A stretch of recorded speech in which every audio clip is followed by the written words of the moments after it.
When I first saw Demon Slayer, I thought it was good, not great. A lot of people are hyping it up because of how much its manga sold, but I wasn't convinced. The first season was good, but I thought it was carried a bit by animation. Then the movie Mugen Train came out where people were saying it was the best anime movie to ever come out, and I thought people were overhyping that because I thought My Hero Heroes Rising and Dragon Ball Super Broly were better.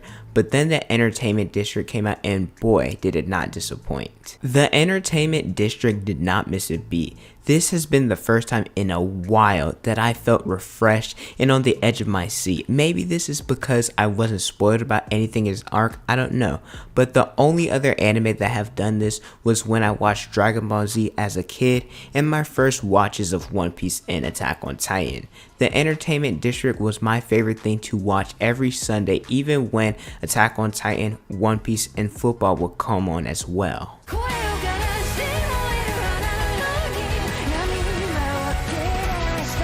The point of the Entertainment District is to search for an upper level demon and kill it. The Hashira that was assigned to this task is Tengen Usui, the Sound Hashira.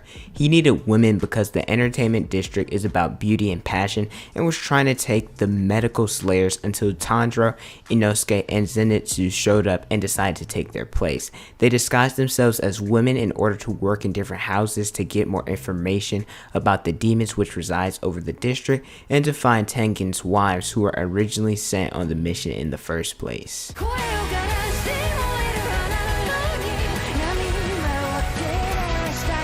The two biggest issues I've seen that have aroused in the community deal with Tengen and his involvement of polygamy. If you guys don't know what polygamy is, it's the practice of having multiple lives, and Nezuko's fan service after gaining the strength of an upper level demon. With Tengen's polygamy, because Demon Slayer's time frame is prior than 1945 and that's when it was officially banned in Japan, it made it accurate that polygamy was a common practice, and with Nezuko gaining the powers of an upper demon, she also had more development physically, which showed off her body proportions more, and people got mad at the fan service because of her age, which I believe she's between 14 and 16. I didn't look up her actual age because I don't want to be spoiled if she dies or if she turns back into a human or whatnot, but I want to get this straight. How can people be mad at her having fan service when the trio were training with their shirts off, showcasing their abs and their chest muscles? There is fan service for both men and women, and I think people are just complaining.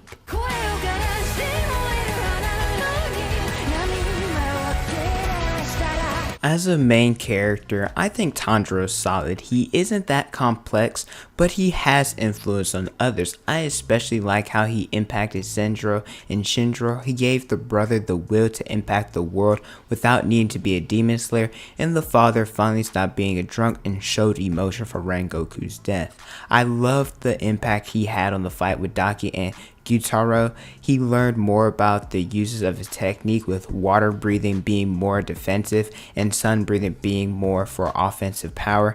He wasn't a hindrance in the fight. He fought Docky one-on-one for a bit and was able to back up Uzui up perfectly. The one thing I don't like about Tundra's character is how he talks about his body a lot. Don't get me wrong, it's perfectly fine for him to be scared or nervous. However, every fight in every episode, he talks about how his body's numb, he can't move, etc., and it gets a bit repetitive and annoying at times.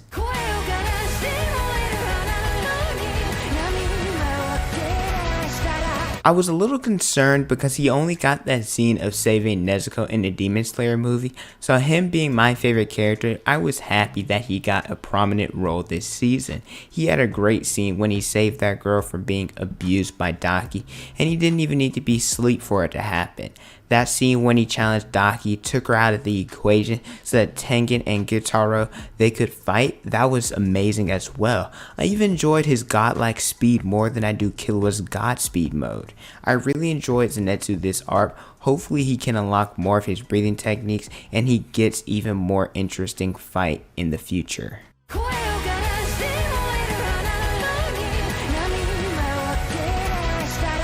Contrary to Zanetsu, Inosuke took a step back in this arc, which is understandable as he was a major player during Mugen train. We didn't see him use his breathing techniques against the upper levels, which is fine. Even though he's my second favorite, I'm fine with him taking a step back in this arc. However, I hope in the next arc he gets a more prominent role. The only real complaint I had against Inosuke in this arc is how he survived against being stabbed by a guitaro. Like, the poisoning I get because the more you become accustomed to it, you build a tolerance, antibodies, etc. But him shifting his organs around makes zero sense, and to me, I think Inosuke should have died.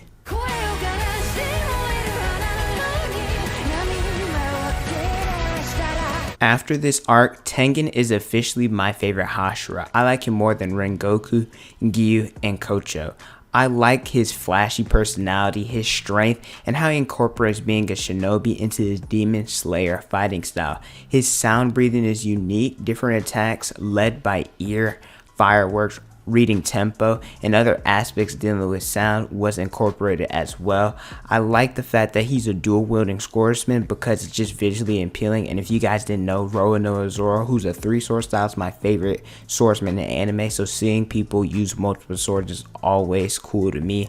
And I understand why he retired in order to spend more time with his wives and for himself. However, he displayed that he could fight against upper level demons even with one hand and one eye gone, so it sucks that Tengen won't be in the story as a Hashira anymore. He grew as a character during this arc because at first he thought Tundra and the others weren't going to be that useful to him, and he was proven wrong because our boys came in clutch multiple times during this arc.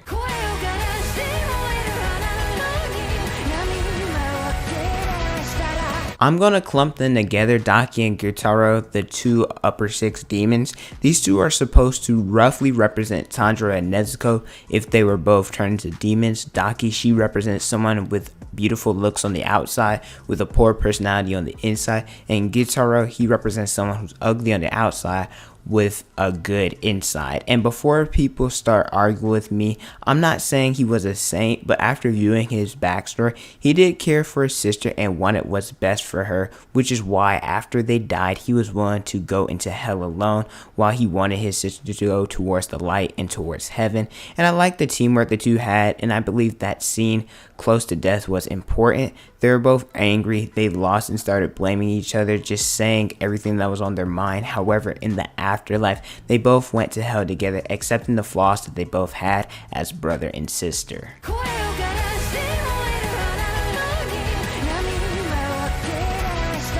Unfoldable, hands down, is the best company that animates anime I've ever seen. Now, I haven't seen the Fate series. I've heard that their animation's pretty darn good too, and I thought Mappa had an argument to be the best, and they did their thing while Demon Slayer was on break, but Unfoldable, they took it back from Mappa, regaining the crown, and they really outdid themselves. The different fight scenes were so smooth, you would have thought they were making a movie. The most beautiful scenes had to be when Zanetsu went godlike speed, Tengen using strength performance, and the climax of the fight sequence, which we'll talk about next.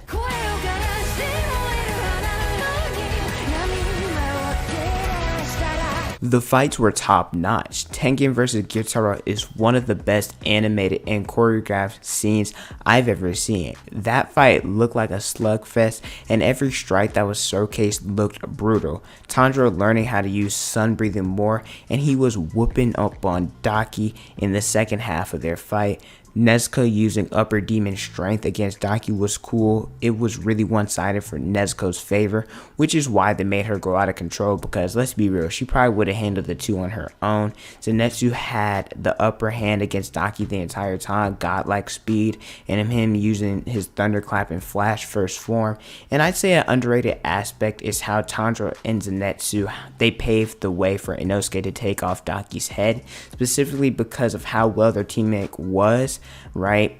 Because they've only been together for a short period of time, so I'm pretty impressed on how good of teamwork they had.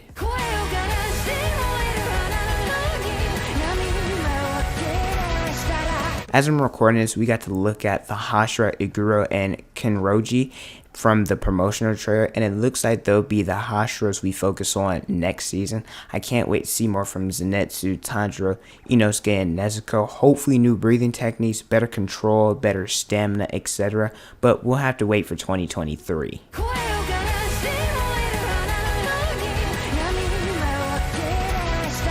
Overall, this was a refreshing season and something that I needed. It was very flashy and entertaining from start to finish. The only real gripes I have is I wish we got to see the upper level demon meetings, and I wish we got more about the other Hashira, finding out what Tengen and his group did in defeating an upper level, since it's something that hasn't been done in such a long time. Also, seeing them go back getting treatment is something subtle that I like, because I like seeing the interactions with Tundra, his girl, Kinzaki, and others. So I would have liked to see more of a world building aspect afterwards, but that's just nitpicking. But in terms of enjoyment, I give this arc a 10 out of 10 because I was on the edge of my seat each and every week, and I enjoyed every week of it. So far, I'd say this is Demon Slayer's best arc, and I can't wait to see what the future unfolds.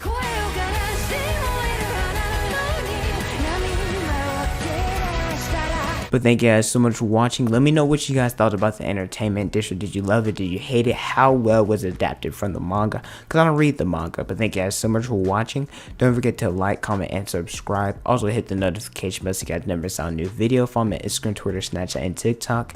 It's on the screen and in the description below. Thank you guys so much for watching, and don't forget to unleash your potential.